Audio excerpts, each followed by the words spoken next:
ಕಾಲ ಬದಲಾದ ಹಾಗೆ ಮಲೆನಾಡಿನ ಹಳ್ಳಿಗಳು ಬದಲಾಗುತ್ತಿದೆ. ಉದಾಹರಣೆಗೆ ಮಲೆನಾಡಿನ ಕೊಟ್ಟಿಗೆಗಳು. ಮಲೆನಾಡ ಭಾಗದ ಕೊಟ್ಟಿಗೆಗಳಲ್ಲಿ ಹಿಂದೆ ದನ ಎಮ್ಮೆಗಳು ಮಲಗುವ ನೆಲಕ್ಕೆ ವಿವಿಧ ಕಾಡು ಜಾತಿಯ ಸೊಪ್ಪುಗಳನ್ನು ಹಾಕುತ್ತಿದ್ದರು. ಇದು ದನ ಎಮ್ಮೆ ಮಲಗಲು ಹಾಸಿಗೆಯ ರೀತಿ ಮೆತ್ತನೆಯ ಬೆಚ್ಚನೆಯ ವ್ಯವಸ್ಥೆ ಮಾಡುತ್ತಿದ್ದರು.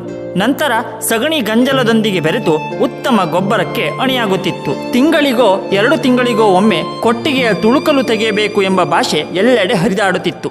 ಆಳುಗಳನ್ನು ಕರೆದು ಟಿಲ್ಲರ್ ಟ್ರ್ಯಾಕ್ಟರ್ನಲ್ಲಿ ಮಾರಾಟವೋ ಕೃಷಿಗೋ ಬಳಸುತ್ತಿದ್ದರು. ಆದರೆ ಈಗ ಮಲೆನಾಡಿನಲ್ಲಿ ಜಾನುವಾರುಗಳು ಕಮ್ಮಿಯಾಗುತ್ತಿವೆ. ಕೊಟ್ಟಿಗೆಗಳು ಆಧುನಿಕಗೊಳ್ಳುತ್ತಿದೆ. ಇಂದು ಚಪ್ಪಡಿ ಕೊಟ್ಟಿಗೆಗಳು ಎಲ್ಲೆಡೆ ಕಾಣುತ್ತವೆ. ಕೆಲವರು ಅದರ ಮೇಲೆಯೇ ಸೊಪ್ಪನ್ನು ಹಾಕಿ ಗೊಬ್ಬರ ಮಾಡಿಕೊಳ್ಳುವವರೂ ಇದ್ದಾರೆ. ಮಳೆಗಾಲ ಆರಂಭವಾಗುವ 1 ತಿಂಗಳು ಮುಂಚೆಯೇ ಕಾಡಿನ ದರಕು ತಂದು ಸಂಗ್ರಹ ಮಾಡುವ ಪದ್ಧತಿ ಈಗಲೂ ಇದೆ. ಗೊಬ್ಬರ ಆದ ಮೇಲೆ ಗದ್ದೆಗೋ ತೋಟಕ್ಕೋ ಹಾಕಿ ಉತ್ತಮ ಫಲ ಪಡೆಯುವುದುಂಟು. ಒಟ್ಟಿನಲ್ಲಿ ಹಿಂದಿನಿಂದ ನಡೆಸಿಕೊಂಡು ಬಂದ ಇಂತಹ ಕೃಷಿ ಚಟುವಟಿಕೆಗಳು ಮಲೆನಾಡಿನಲ್ಲಿ ಅಲ್ಲಲ್ಲಿ ಕಾಣಬಹುದು. ಅದೆಷ್ಟೋ ಜನ ಯುವಕರು ರೈತರಾಗಿದ್ದಾರೆ. ಅನೇಕ ಜನ ಹಳ್ಳಿ ತೊರೆದಿದ್ದಾರೆ. ಕಾರಣ ಮನೆಯ ಆರ್ಥಿಕ ಸಮಸ್ಯೆಯೂ ಇರಬಹುದು. ಈಗ ಕಾಲಕ್ಕೆ ತಕ್ಕಂತೆ ಬದಲಾಗುವುದು ಅನಿವಾರ್ಯವಾಗಿದೆ.